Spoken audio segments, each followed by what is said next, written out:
welcome to another edition of Main Street Connect's FCIAC Football Fast 5. Everything you need to know about Fairfield County High School football, all in 5 minutes or less. With me once again is former Stanford High School head football coach and professional football scout for JL Sports, Kevin Jones. Kevin, great to have you back. It's great to be here again. All right, 5 questions about Fairfield County High School football. Are you ready to go? I am ready. Alright, question 1, let's go over our game of the week from last week. Greenwich blew out Trumbull. Trumbull was a mess in that game, had 5 turnovers. Don Cherry coughed up the ball 3 times, blocked punt for its safety, and a block point after. Is Greenwich back on top, or was it just a really bad night for Trumbull? Well, obviously it was a bad night for Trumbull, but you got to give a lot of credit to Greenwich's defense. They forced 5 turnovers, 2 of them in the red zone. That's just inexcusable if you're Trumbull. They got to get that corrected. They're still a very good football team, very dangerous football team. But now you got to look at Greenwich. Their only loss now is non-conference to New London, so they are back in first place in the FCIAC standings. And you look at their schedule the rest of the way: Ludlow, Central, West Hill, McMahon, and Danbury. Those are the games they have to win prior to the FCIAC game. And I'll tell you what, those are all games that Greenwich can win. So right now they're in the driver's seat, and we weren't feeling this way a week ago. They're back in the driver's seat to get to that FCIAC championship game. All right, question 2. New Canaan pulls out yet another Houdini act. Is this going to be the Rams' MO all season, or are they going to pull it together and become the dominant New Canaan team we're used to? Well, I still think they are the dominant New Canaan because they keep winning. And regardless of how you do it, at the end, you still get a W in the column. So 15 points in the final 11 minutes. It's just a heartbreaking loss for McMahon. You know, this goes to show how important scheduling is at the beginning of a season, because you look at McMahon and they're such a tough team, such a good football team, but they're at 1-3, and where do you go from here? So speaking of schedules, New Canaan's pretty tough down the stretch here. Can they keep winning these games? A lot of it's going to come down to this week. We'll talk about that in a minute. But if you keep winning tight games, you're going to have a nice tight team. And down the stretch, they're going to win a lot of games here.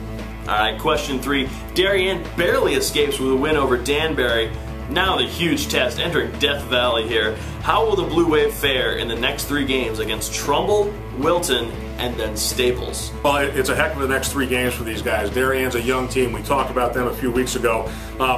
You have Trumbull and Wilton the next 2 weeks, 2 teams that just experienced their first loss of the season, but they experienced pretty bad losses. So how are they going to react to that? Darien's in a great position here to win these next 2 games, and if they do that, they still have to get by Staples in 3 weeks. So this is not easy for a young team. Are they going to stumble? They may. But as long as they don't do it twice, they still got a great chance to make the playoffs.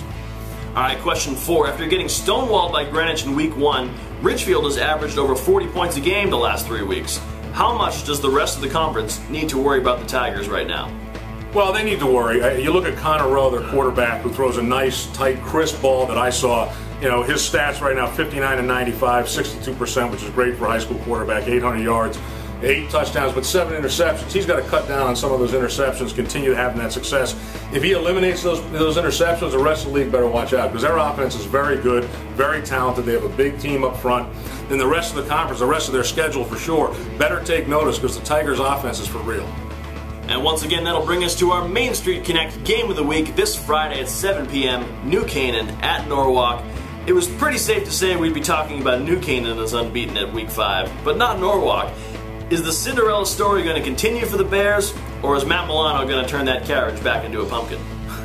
Well, I like this game because it's a stark contrast between the 2 schools. Norwalk does it the old school way. They run the rock and they play really good defense. New Canaan's running that Tony Franklin no-huddle system, more of a college system, so it's very different offensive systems that you're going to see in this game. New Canaan's got this string of state playoff appearances in their favor. They're just a very confident program. And Norwalk has this mojo thing going this year. They're figuring out ways to win, and they're impressive doing it. So there's a lot of questions surrounding New Canaan this week because they've had struggle the last couple of weeks to win these games, but they're winning, and that's why you don't bet against them. I like New Canaan in this matchup. They're going to knock the mojo out of Norwalk, I think, a little bit. And unfortunately for the Bears, who are still a very good team, they're going to be on the outside looking in when this game is over. Well, I'm going to agree with you there. I mean, I think, you know, if New Canaan gets it early, gets ahead early, they're going to take this one. But if Norwalk can take them into the 4th quarter like they had the last 2 weeks, I think Norwalk is finally going to be the team to squeak out a win against New Canaan. We'll see. We'll see. Well, that'll do it for another week of questions answered in Fairfield County High School football. Tune in next week for our mid-season recap. Until next time, I'm your host, Eric Gendron.